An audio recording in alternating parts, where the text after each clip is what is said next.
It is the penultimate weekend of the season, the title and the relegation spot still to be decided. The stakes are high in the Women's Super League.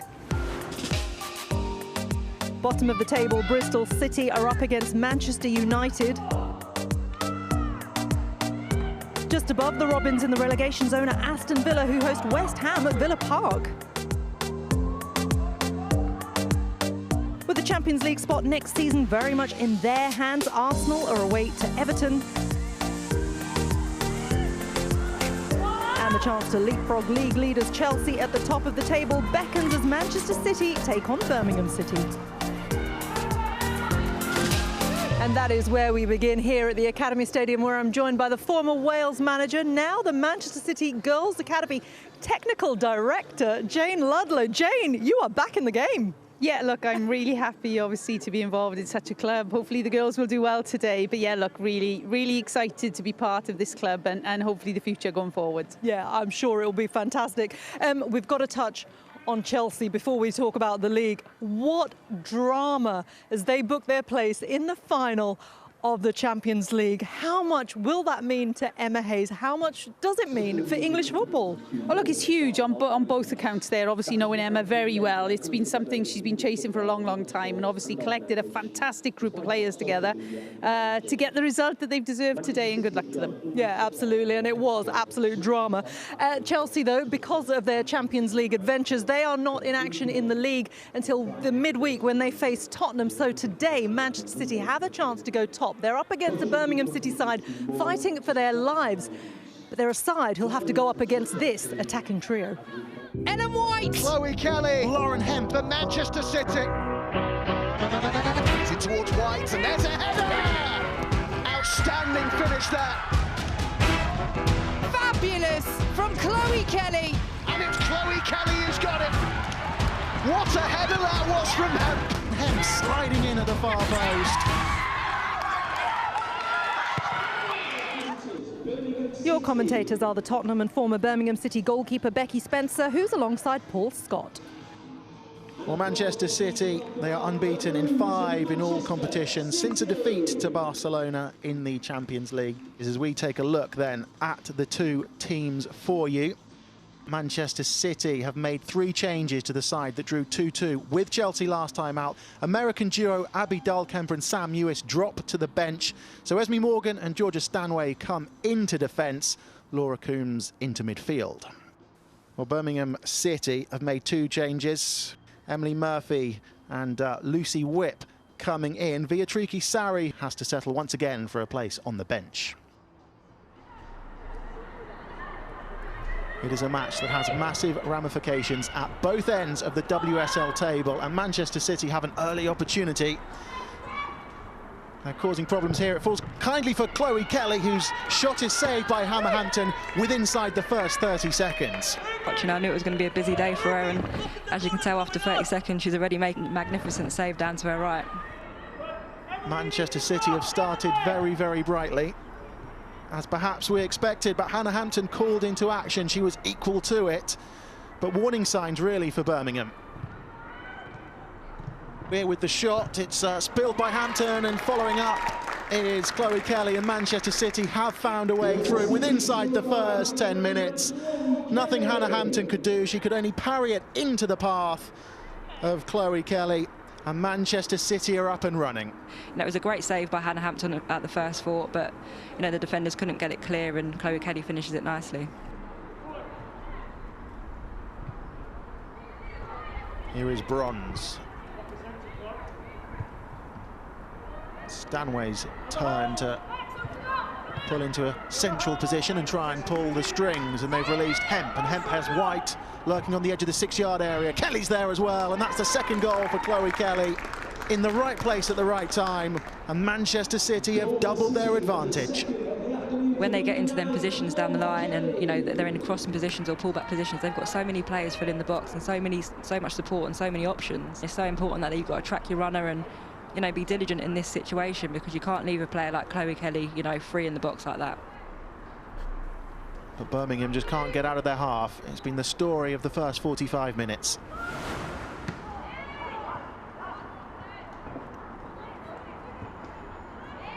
Kelly in behind. She's on a hat-trick. Chloe Kelly thinking about going alone. She goes to ground. Is that a penalty? The referee says yes. Well, Chloe Kelly was in behind. She looks like she's in serious pain here, Chloe Kelly. Almost looks as if perhaps Chloe Kelly, was it a collision of knees? Yeah, it looks like a clash of knees there, and that's a really painful one. Obviously, you don't want to see any player down hurt like that, but hopefully it's not as serious as it actually looks. Her afternoon ends prematurely. Chloe Kelly was in real pain when she went down to the turf after winning a penalty for Manchester City. And it's a chance for the home side to go 3 goals to the good. It is Weir, and it's saved by Hampton. Hannah Hampton at full stretch keeps it to 2. That was a fantastic save down to Hannah Hampton's right. I mean, she pushed it away as well, so a great save by Hannah. And, hopefully that gives them a bit of confidence now they can grow into this game. White. Hemp in behind, across the face of goal, and it's still alive. Claims of handball not given, and Birmingham survive once again. Here's Walsh. Weir looking to make amends. Another save by Hampton. Yeah, that was an incredible save by Hampton. Close range, she had to react really quickly, and the area she pushed it into was really good as well. Stanway stands the ball up, and it's going to be Weir with the shot and Hampton with the save. She's having an inspired game. I mean, I said she was going to be busy from the word go, and she stayed alert, she stayed up for it, and she's made some vital saves. Not dealt with, and there's an opportunity, and this one has found a way through, and Manchester City have got a third. Hannah Hampton has been beaten in this second half, and Manchester City will be home and dry now. They lead by 3 goals to 0. No one's marking again. They're not doing enough. She's managed to run off of someone, and she's literally got a free strike in the middle of the goal. So on Birmingham's perspective, it's not going to be good enough. Manchester City going in search of a 4th. Holloway defending. That's a combination of Ruby Mason, Harriet Scott.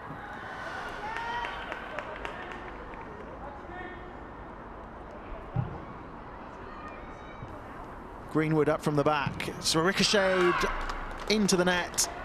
And Manchester City have scored deep in stoppage time. It is the substitute Sam Mewis who lashed the ball home. It's a similar goal to the last one, really. I think for Birmingham, they are going to be disappointed with the manner in which they've conceded from these set pieces. Well, the WSL title race is still alive. Manchester City have done their bit. They've beaten Birmingham by 4 goals to 0. We needed to put goals on the board, put 3 points on the board, and keep the pressure on. It puts us in the top of the league, and what we wanted to do was take it to the last game, and we've done that. So we're kind of keeping our side of the bargain. They're relentless. They really are. They're unbelievable. The way they move the ball, their strength, their power, everything about them. They're an exceptional side. Yeah, so a huge win for Manchester City today. We're joined by Esme Morgan. Great to see you, Esme. And this is really what you had to do. The job was to come out here and win, keep the pressure up on Chelsea, and you guys did exactly that today. Yeah, we knew we need to try and score as many goals as possible over the next 2 games, the final 2 games, to try and close the gap. And obviously in the event of a slip up from them, which we know is not necessarily the most likely thing, but stranger things have happened in football, and we've just got to keep believing and keep hoping right until the end. And as you say, just do our job, which is just to score as many goals and win by as many goals as we can to hopefully close the gap. Yeah, and you did exactly that. And the first 2 came from Chloe Kelly. What a performance from her, as always, Jane. Yes, superb. We were talking about her at half-time, how well she's done this season. Again, we saw a great display from her today, obviously bagging 2 goals, being on the end of some great deliveries, obviously, firstly from Lauren on the left-hand side.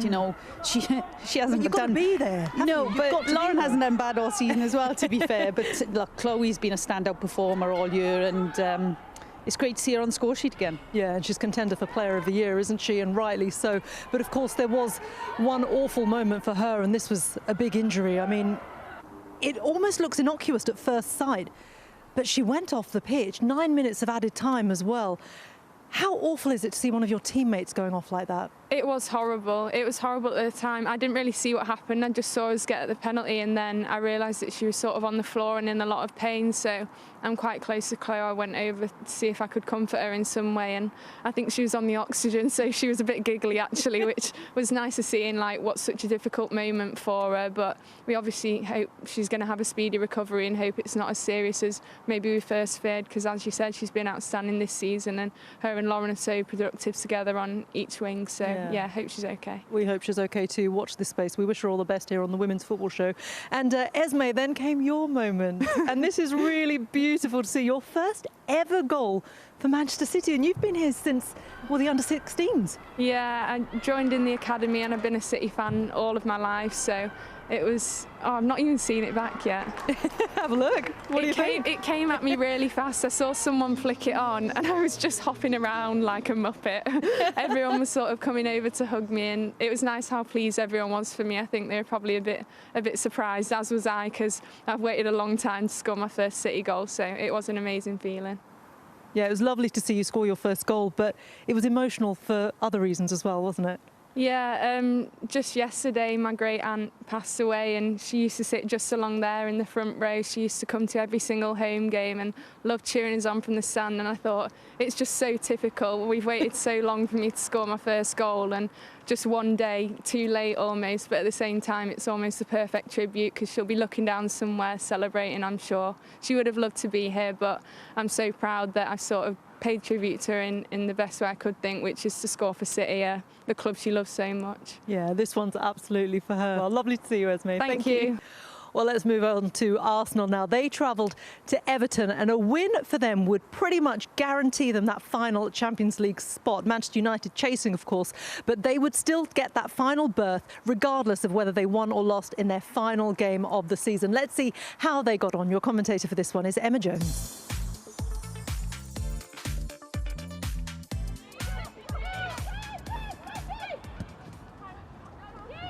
Forward to chasing Emsley, but Zinsberger is quickly out to play it back into the Everton half. This could be a chance for Ford to hold up the ball. McCabe is there, and then it's, well, Nobbs who manages to test the goalkeeper. I think it was pushed onto the crossbar by McKeever.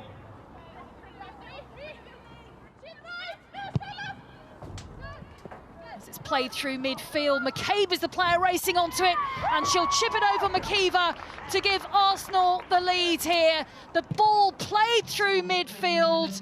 McCabe inside the 18-yard box over the Everton goalkeeper, and it is Everton 0, Arsenal 1.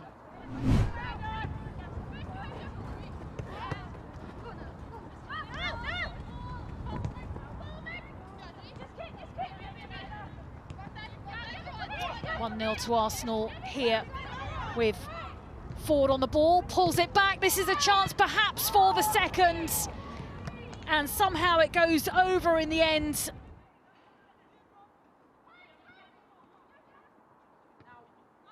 Oh, and this is a real chance, and suddenly it was chipped in, and Megan Finnegan is there, and Everton have got themselves an equaliser.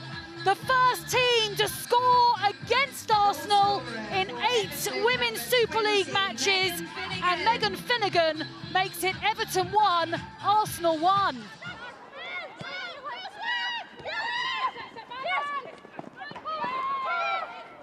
Back with Rords, forward to Miedemar. Miedemar finds McCabe. McCabe drops down inside the 18-yard box, and the referee says that's a penalty. She points to the spot with seconds left of the game. Blow of the whistle. Little comes up and Little scores! And the Arsenal captain might well have scored the goal in injury time to secure Champions League football for her team again next season. And in fact, the full-time whistle goes. A late win here at Walton Hall Park. It finishes Everton 1, Arsenal 2. throughout the game, I was quite comfortable and quite confident. I mean, obviously disappointing that we copped the goal in the manner that we did. You know, very much unlike us. But all in all, I think you know probably the result that the way it should have gone. We desperately wanted to take points off the top four this season. We've not managed to do that yet with one game. So obviously, you know, regardless of the position in the league, it was important that we could do that today, and we've failed, as I say, just on the last kick of the ball. So, Jane, Champions League football all but secure for Arsenal with that final kick of the game as well. As far as parting gifts for Joe Montemurro go, that's pretty special, isn't it? Yeah, it is, and he deserves it. He's done great things for the club over the last few years, and I'm sorry to see him go.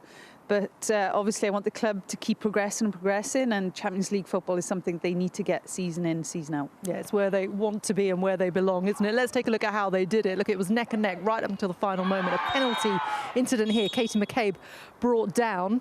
The person who stepped up, the captain, Kim Little, and look at that penalty. It's a very good finish, wasn't it? And, you know, a lot of pressure on her there. And, yes, great finish. And last kick of the game, fantastic for the club. Isn't it just? Look, they are the only English side to ever have won it. We've seen Chelsea get to the final now, someone who was part of that winning team. What does it mean to have an English club in it? But what does it mean for the DNA of Arsenal? Yeah, look, it was huge for us back in 2007, and it did grow the game, definitely. And I'm sure Chelsea get in there now this season is going to have a similar impact. You know, it's fantastic for the people concerned within Chelsea, obviously Emma Hayes being the main one and all the players. But I think it's great from a league perspective. Having one of the teams at that level now at the end of the season is superb. Yeah, it really is, isn't it? Well, look, one of the sides that looks like they will miss out is Manchester United. They travelled to Bristol City today. Bristol City, the team at the bottom of the table, fighting for their WSL survival. Your commentator for this one was Chris Slegg.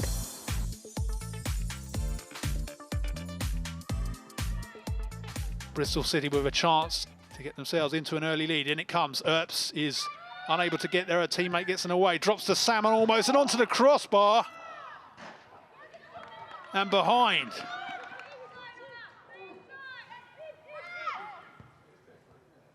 Short ball by Smith, back to Hansen. Bryson tries to usher her out, gets the cross in to press, works for him for the shot, and it's headed away. Oh, lovely work back to Heathen. Almost beats Bagley at the near post. It's behind and off the advertising hoardings. Evans, plenty on that clearance, and Salmon is onto it, and can she get the shot away? Earps comes out. What a block by the United keeper. Came back to Wellings, and she couldn't get the direction on it. But whatever happens here, City will at least be able to catch Aston Villa. Oh, and a header wide, and the ball comes in from the right, and Molly Pike heads it wide. City with promise again. But a point for City means they are both still in danger of finishing bottom on the final day. Sigsworth on the attack for United, into space. Does well to hold on to it and just gets the shot all wrong.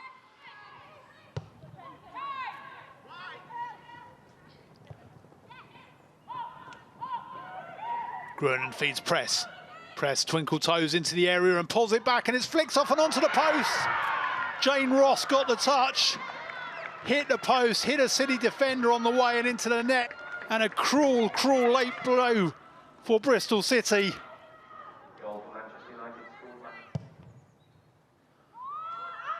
All the way through, and appeals for a penalty, vociferous as Harrison drops to the turf and calls on Lisa Benn to award the spot kick. You could hear the coaching staff as well.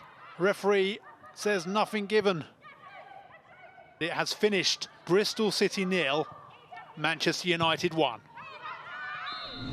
Our aim was Champions League football, and I feel that as a personal failure that we haven't done that. So there's lots of things for me to assess, but also to build on for next season. I think forget a point, I think we deserved all three today. You know, we should have had a penalty. I've watched it back, it's a clear penalty, she's pulled her back.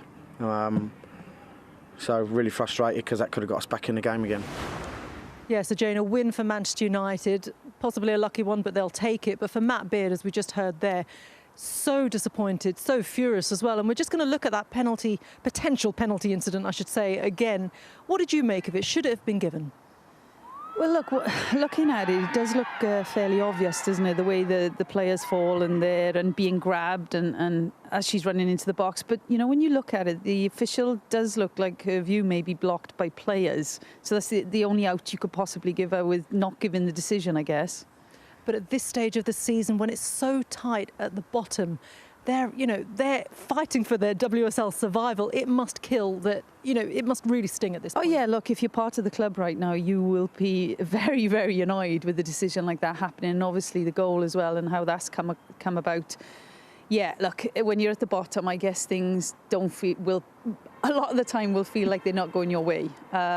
It could have been given, definitely, that penalty, but unfortunately for them, it wasn't today. Yeah, indeed. Well, look, there are two other sides who are fighting for their survival as well. Aston Villa and West Ham. They played at Villa Park today. That's two of the final remaining games that we're rounding up today. But we start with Reading against Brighton. Now, Farrah Williams announced her retirement earlier this week. Let's take a look back at some of the highlights of one of the legends of the game.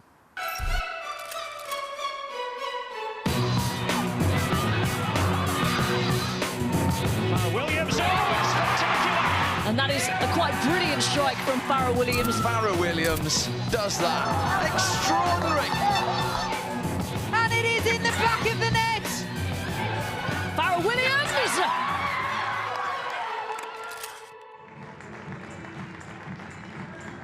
Presentation here for Farrah Williams, England's most capped player, announcing this week that she will be retiring.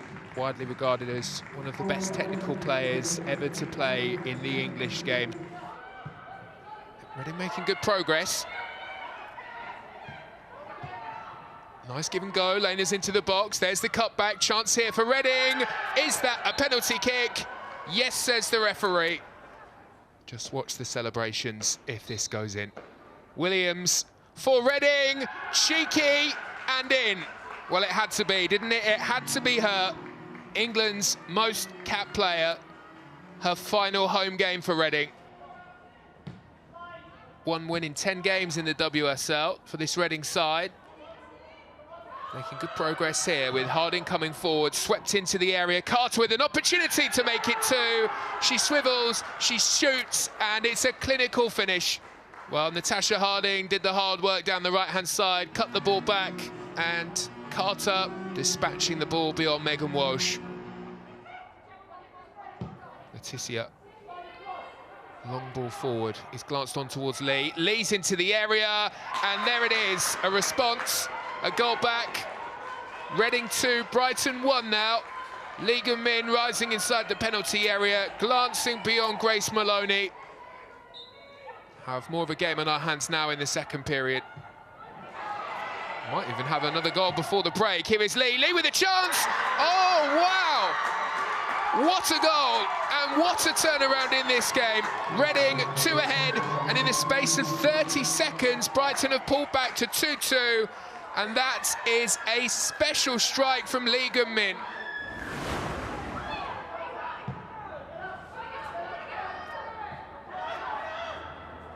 Forward here come Reading with another opportunity, slipped through the legs of Megan Walsh.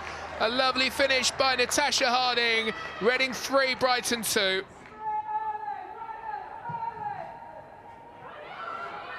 Brighton in behind, might be a chance for a delivery here.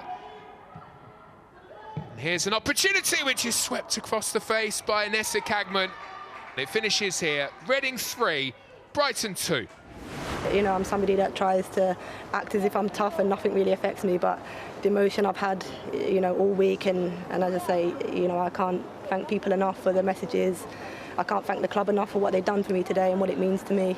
Having my mum here for the last home game, pretty special.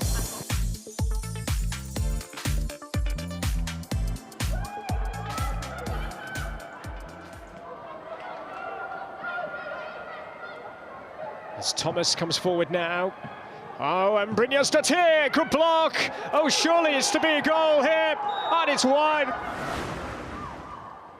Aston Villa have failed to score in 11 games in the WSL this season. Well, they might just be in here with Hales. Big chance! And she's denied. Not just once, but twice.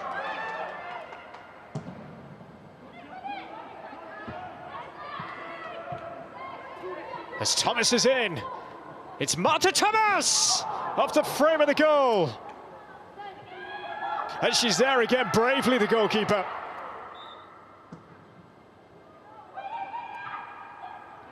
Van Egmond, oh, they've hit the woodwork again. They are living on the edge, Villa. It's finished here at Villa Park. Aston Villa 0, West Ham United 0. So the Barclays WSL table currently looks like this. Manchester City go top of the table, taking over from Chelsea until at least Wednesday evening when Emma Hayes' side are away to Tottenham. It is all but guaranteed Champions League football for Arsenal next season, who are third. Manchester United 3 points behind them in fourth. And it's looking troublesome at the bottom of the table and still so tight. Aston Villa now 2 points clear of Bristol City, who remain in the sole relegation spot at the foot of the table. Well, look, Jane, with a landmark broadcast deal coming into effect next season for the WSL, this is exactly what you want. Everything going right down to the wire.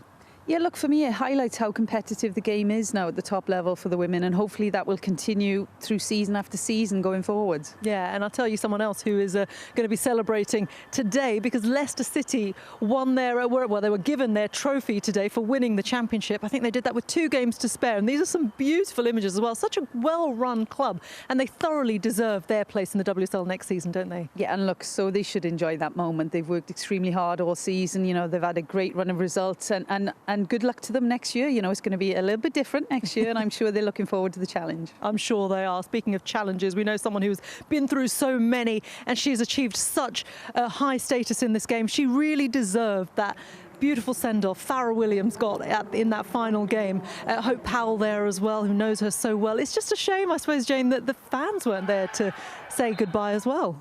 Yeah, look, she deserves all the appreciation that we should give her, and I'll give her now, because she is one of the top players. She has been for many, many years, and it was enjoyable coming up against Farrah as a player many years ago, and she was always going to be one of those top players for our national team and for all the clubs she's represented as well, and I wish her well in the future. Yeah, I think we all do. An absolute legend of the game, but really deserving of that tag as well. So that was all the action from the WSL for this weekend, but there is plenty more sport coming up on the BBC next week. Well, the World Snooker Championship finals are tomorrow on BBC Two at 1 o'clock. You can listen to all the goals as they go in on 5 Live final score as Manchester City look to reach the Champions League final for the very first time. They play PSG in the second leg of their semi-final on Tuesday at 7 p.m. That's available on BBC iPlayer.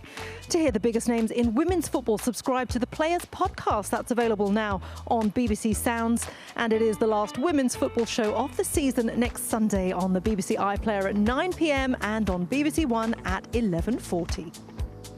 Jen, it's been great to have you with us as always. A pleasure to have your company at home as well. What a weekend it's been, setting up a nail-biting finale at the top and the bottom of the table. Make sure you join us here on the Women's Football Show next weekend to find out what happens on the final day of the season. Bye-bye for now.